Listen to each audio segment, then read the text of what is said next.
Jopuonjre ka tiegruok onogo mar Kenya Institute of Management Ywak Kim koro gi kinde ni endi okwa koda jotendgi mar mondo mi gibedi koda horuok kata gidenyuok e kinde ni endi mabende koro ka tiegruok onogo duol mochung' ne weche gi mag somo e kuonde tiegruok mag tije lwedo koro nyomayo gi kanyendo obok kata lesena manendo mar dhi nyime koda chenro mag ayanga ma ibiro kaluwore ni oyangi ni gisebedo ka gichiwo puonjo gogo mabende oluwore koda dwaro mar tat somo mago eko mag kuonde tiegruok mag tije lwedo kendo jopuonjre mane osomo kanyendo ma oyudo obok chakre higa 2018 oyangi ni gin jogo eko mabende ok owinjore mar mondo mi bedi kod obok ogogo e kinde ni makoro gimanyo kaka ginyalo resore.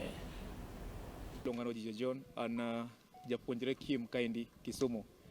Adwa kwayo jopuonjre duto mag Kim kamoro amora ma gintie across all our branches duto mondo wabed gi kwe nikech weche manitie manowach kod TVETA moko kuomgi gin weche ma nyaka walu maber kabisa mondo wang'i adiera margi, lakini wamor nikech our CEO osetemo kabisa kendo en in communication already gi sirikal kendo weche gi ibro losgi as soon as possible, but to our students we maintain calm kamoro amora ma wantie, kik wabed gi koko ka weche gi pod ilosogi gibro miyo way forward. Aparo ni gintiere in gi partnership gi other institution mag samoro kaponi TVETA bro shikilia kama giwacho to Kim nyalo place us into other functional institutions.